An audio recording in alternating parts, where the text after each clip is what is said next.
Call of Duty is without a doubt my most played gaming franchise of all time. I mean, I've been playing it as long as I can remember, even since I was like a little kid, with my first one being Call of Duty 2 Big Red 1, and I played every single game since then. So I'm gonna rank every Call of Duty game in the franchise from worst to best and put them in a tier list. I'm not gonna be doing a point system, but just know I'm gonna be talking about the game overall. That includes the campaign, multiplayer, zombies, and any other additional content that makes the game unique. And the biggest thing to remember is this is just my opinion. Don't throw a fit if your favorite Call of Duty is not at the top of the list. Last thing before I get started, I'm only gonna be focusing on the mainline Call of Duty titles, so no mobile games, no Warzone, or console exclusive spin-offs like Finest Hour. Without further ado, let's get into these rankings. First up at number 20 is Call of Duty Infinite Warfare. I'm not gonna go much into this at all. This game is just trash. It doesn't even look or feel like a Call of Duty game. We're all playing as futuristic robots wall running and jetpacking around with abilities that don't even belong in the franchise. It felt like this was by far the most experimental Call of Duty, and for me, it just missed a mark in every single regard. Next up is Modern Warfare 3, and no, I'm not talking about this one, I'm talking about this one. The campaign was so short and just feels like a thrown together DLC, and the open combat missions felt more like Warzone than a classic COD campaign. Multiplayer for me was fun for like 20 minutes until I realized all the maps are just remade MW2 maps, which don't get me wrong, I love these maps, but this is the worst possible state to play them in. Just give me a Modern Warfare 2 remaster if you're gonna do this. I'm not joking or exaggerating when I say I played this game for like 3 to 4 days, I hit a crane shot and I never touched it again.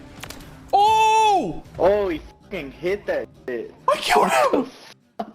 Next up is Vanguard. Sledgehammer tried to take us back to the World War II period, but it felt like a massive step backwards in comparison to their first step at this time period. I'm not going to spend a lot of time on this one at all. The campaign was short and forgettable, and while I don't really care about historical accuracy, this story was just way too far off the path for me. Zombies felt rushed, I wasn't a fan of the multiplayer, and overall the maps just felt really poor in design, with way too many destructible elements. If any COD game deserves the title of yearly cycle slop, this would definitely be the game. Speaking of yearly slop, next up is Modern Warfare 2, the 2022 version. This game had big shoes to fill after 2019's reboot, and it fell short in every regard except the campaign. The multiplayer experience was completely hindered because the developers thought it would be a good idea to nerf all the movement capabilities and speed from the previous game, leaving top players very frustrated with the now limited outplay possibilities. And don't even get me started about this game's menus. I'm pretty sure it was confirmed a former Hulu employee designed the UI for this menu, and I gotta agree that's probably the case for this one. It is a literal clusterfuck of panels. The first time I booted this up, it took me like 5 minutes to just get a game started. Like, how do we go from this to this? I seriously don't understand what they were thinking. The only redeeming quality to me about this game was the insane amount of glitches that were present at launch. I was making tutorials on bipod launches, care package glitches with shotguns, and many others that took the seriousness out of the game and made it pretty fun and laughable. Black Ops 6 is the newest kid on the block and had a lot of promise going back to the prime era of Black Ops, but with the addition of omnidirectional movement. While the movement is definitely refreshing, this game just feels like it could have been an update for Treyarch's already existing game Cold War. Other than watching Pro League, I completely lost interest in this game after First Prestige, and zombies didn't catch my attention at all. Call of Duty 2 was a launch title for the Xbox 360, and I got it the day I got my console before I even got Xbox Live. This campaign was really funny because I was just a little kid when it came out, and I was learning about World War II in school and then coming home and running through the D-Day missions on Xbox. And its multiplayer helped make Call of Duty a household name, as it was the first of the series to have a native multiplayer option on console. While this game is fun, it lacks a lot of depth, so I can't really put it any higher on this list. It's a gem for its time period, and overall helped push Call of Duty in the right direction. Call of Duty 3 was Treyarch's first crack at the series, and it shows. It's not terrible, but it felt like Call of Duty 2.5. The campaign may have been short, but it has some really iconic missions and scripted moments, including the very opening mission. And multiplayer was definitely an improvement too, but was still very bare bones. A big thing about this game is it would actually introduce a sprint mechanic to the series, which helped speed up the pacing of multiplayer action by a ton. The most fun I had in this game was running around popping people to Springfield, and if I wasn't doing that, I was probably playing a different game instead, to be completely honest. Kicking off my C tier is Black Ops 4. Black Ops 4 took a bold swing by ditching the campaign for Blackout, COD's first battle royale. And I know I said I wouldn't talk about Warzone in this video, but Blackout in my opinion was better in every single way. The map design was overall great, and everything and everyone was visible, and all the gunfights felt very responsive and super fun to be in. But the biggest downside to Blackout was there was no crossplay, so Xbox could only play with Xbox, PlayStation could only play with PlayStation, so on and so forth, which left communities isolated, especially the small PC one at the time. And the multiplayer was a nice switch up, ditching jetpacks and returning to boots on ground. And this game had a really good lineup of rifles that I really liked, like the ICR, KN57, and the Maddox, and they later added the Grav and Peacekeeper. But I gotta be honest, the lack of campaign left it feeling hollow or giving it any meaningful connection to the Black Ops series at all, and zombies got stale faster than any version I had played before it. But to be fair, Black Ops 3 Zombies is a tough one to beat. It's a solid multiplayer game, don't get me wrong, but it just didn't have the full Call of Duty package. Black Ops Cold War, to keep it short, was a good game. I personally put a lot of time into this title and found myself enjoying ranked play a lot. The multiplayer multiplayer was snappy and responsive, all the weapons felt really good to use, and nothing felt too strong or unusable. I honestly found myself using a majority of the game's arsenal all the time. And zombies, well, let's just not talk about zombies in this game because I didn't really play it more than 5 times. Next up is Call of Duty World War II. World War II went back to the series roots, and it worked, mostly. The campaign was emotional and enjoyable, but it didn't really innovate much at all. And multiplayer, despite the hate it got, was really good in my opinion. The time to kill was not too fast, nor was it too slow, and overall the gunplay felt really fast-paced and responsive compared to all other World War II themed Call of Duties before it. Oh, and it brought back the 25 kill streak nuke, but in this game it was called the V2 Rocket. Now this wasn't a game-ending streak like the MW2 nuke, but it gave us players something to actually grind towards, because for a short period of time it felt like they completely abandoned this idea. Overall, World War II might not have been a standout COD for many, but it was a great middle-of-the-pack title that served its purpose for the yearly cycle way better than others. Kicking off the B tier and our top 10 is Black Ops 3. Black Ops 3 had a wild and confusing campaign that actually needed a comic to make sense of it. Multiplayer introduced specialists to the series, and I'm not talking about the streak package, which made Call of Duty feel like a hero shooter more than an actual COD game, but the jetpack movement felt miles better and way more balanced than Advanced Warfare, as it was way smoother to use and had a cooldown meter to keep it balanced. But Zombies was probably the biggest highlight for this game and is widely considered the best Zombies game in the entire series, because not only were the new maps cool, but all the maps that came before it were released in a DLC bundle. But here's the really cool part: if you were on PC for this game, we had workshop access to custom Zombies maps created by other players, and these maps were totally badass. They were custom experiences with actual stories and ways to survive the mode and win the game, while some of them were just straight up memes to load your friends into for a quick laugh. Overall, this was a great Call of Duty game and a perfect way to kick off our top 10. Now this might be a hot take, but next up at number 9 is Advanced Warfare. AW introduced jetpacks and exosuits to the series, and it was a breath of fresh air to some players, while others saw it as Call of Duty abandoning what made it great. For me, this campaign was an over-the-top blockbuster, but multiplayer was extremely unbalanced and introduced pay-to-win weapons, or at the very least luck-to-win weapons. And while people hated exo zombies, I actually really liked it. It was fun. Overall, I think it was a really good game that was a fun change of pace from the traditional Call of Duties, but it just didn't hit like every other game that's above it on this list. It's a fun experiment that didn't fully land. But our next game, Call of Duty Ghosts, it's a divisive one. Some fans love it, and many fans call it a bland misstep. The campaign was badass and fun, but ultimately was forgettable in comparison to other ones, and had a cliffhanger ending that never really got resolved. But here's the biggest hot take: personally, I love the multiplayer in this game. The maps were really good, the time to kill being faster was a nice change of pace, and the DLCs only made the game better with the maps and weapons they added. Like, who remembers using the Ripper? That thing was busted. It was an AR SMG combo, and you could swap between them. There was literally zero reason to use any other weapon after this one released. Oh, and how would I forget about Extinction Mode? Like, I've heard so many cool things about it, but I gotta be honest, I didn't put a lot of time into it, so I'm not even gonna talk about it. Even with all the great stuff in this game, it didn't help it from feeling like another Call of Duty on autopilot for many other players. I guess I'm just the odd one out when it comes to this one. This was really fun for me. Next up, we have the A tier, and in number 7 kicking off the tier is Call of Duty Modern Warfare 2019. Modern Warfare 2019 was a straight up banger of a reboot that brought the franchise back to its glory days, pulling in OG players like a magnet. When I was working at the car dealership and this trailer dropped, everyone that I was working with took a lunch break to go buy a console so they could play this game when it released. Infinity Ward absolutely crushed it with this realistic, gritty campaign featuring fan favorites like Captain Price and iconic missions that hit right in the feels. While the revamped multiplayer ditched jetpacks for fast-paced boots-on-ground action, it introduced the weapon armory, which allowed us to create the most bizarre weapons we have ever seen up until this point. And we were getting at least 100 new YouTube videos a day telling us what are the best 5 attachments I have, or look at this goofy gun you should run. I think this is literally the only time Call of Duty has ever gotten close to capturing lightning in a bottle for the second time. But that's enough of these new games. Let's jump back to an absolute classic with World at War. This game brought us zombies and a brutal World War II campaign to the likes that we have never seen before. Treyarch had finally found its footing with this game, and myself and other players rank it pretty high amongst other titles. The multiplayer was gritty and fun and introduced one of my favorite modes ever, War. Unless you camped in one of these tanks, then I hate you. And Zombies laid the groundwork for a franchise staple. While I think the maps were a bit boring, it's still a classic experience that holds up to this day. But another classic is going to be Modern Warfare 3 from 2011. The original MW3 wrapped up the trilogy with a bang. The campaign was a satisfying but sad end to the Modern Warfare story, and multiplayer introduced a much more fast and arcadey feel versus other games, adding bangers like Infected,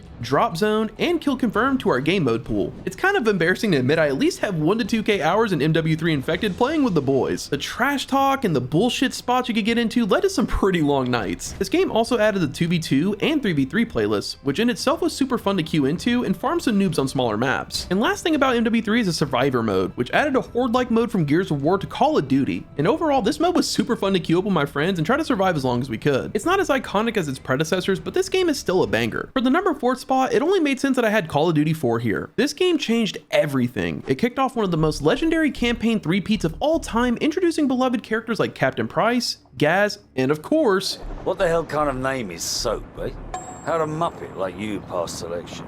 and the campaign's mission All Gillied Up is one of the highest regarded and best levels in all of gaming and is still discussed in speedrun to this day. And the multiplayer was nothing short of great either. After I hit max level, I spent a lot of time going for cool sniper clips or trick shots off the many out of map bounce spots that were in the game, which was peak entertainment for a 9-year-old like me. Finally, we have our prestigious, glorious S tier, and no better way to kick it off is with Black Ops 1. Black Ops 1 is a fan favorite and rightfully deserves its place at number 3. The campaign's mind-bending story around Alex Mason and the numbers caused fan obsession and added a layer of replayability to decode the hidden messages and meanings in this story. And multiplayer was top-notch, introducing the currency system to unlock weapons, attachments, and camos, and they only enhanced its experience with wager matches, where you could have fun in the ante-up mode and enjoy the games without risking any cash, or hop into the high rollers and go for the big money. And zombies got exponentially better from World at War, with insanely fan-favorite maps like Kino, 5, Call of the Dead, Ascension, and Moon joining the map pool. This game was loaded with Easter eggs, fun things to discover, and overall just had a ton of replayability packed into the game. But if Black Ops 1 is this good, that means Black Ops 2 is a masterpiece. The blockbuster campaign, futuristic weapons, and Ruel Menendez being the main protagonist were all perfectly crafted for a badass experience. And for the first time to my knowledge, we had alternative campaign endings in a Call of Duty game, depending on the decision you made. And 13-year-old me was absolutely stressing out on how to end this story off. We also got the Pick 10 system, which revolutionized multiplayer and led to so many hilarious loadouts and game-breaking weapon builds. Trick shotters and snipers were raking in millions of dollars uploading daily videos like Road to a Kill Cam, and YouTubers like Jev and Rain were uploading daily videos talking about just about anything. And Zombies was only one iteration away from its peak in Black Ops 3, so the game was more than solid. It honestly was the blueprint that Call of Duty should have followed for every game after this, which we know is unfortunately not the case. But that leaves our number 1 game and the absolute best game in all of Call of Duty, which is Modern Warfare 2 from 2009. This game is the undisputed king of the franchise, and the community's love for it burns as bright as ever. Even in the current year, 2025, we are getting fan-made remasters that are constantly being cease and desisted by Activision. Last year we had H2M and now we have HMW, which if you've never heard of this before is a literal ground up remaster using the MWR engine to recreate MW2. If that doesn't show you how good this game is, I really don't know what else will. Fans hailed this campaign as easily the best one in the series, with moments like No Russian and iconic characters like Ghost and familiar faces like Captain Price and Soap. The multiplayer? Perfection. Tight gunplay, legendary maps like Terminal, High Rise, and Rust, and that thrill of being 1 to 2 kills off a nuke kill streak made every match unforgettable. And Spec Ops gave us a ton of missions that were really fun to play with the boys and added replayability that expanded outside of normal multiplayer. For many, MW2 captures the golden era of gaming, with its unfiltered trash talk and massive player base topping 500,000 at launch. Despite the minor gripes like one-man army noob tubing, the community cherishes this game's polished mechanics, bold storytelling, and cultural impact, setting records with $550 million made in just 5 days of its release. Modern Warfare 2 isn't just a game, it's a legend that defined a generation of gaming for many, including myself. And that's the video. If you enjoyed it, leave a like, subscribe, and if you want to see more like this, make sure to comment below what you want to see. All right, have a great day. Bye-bye.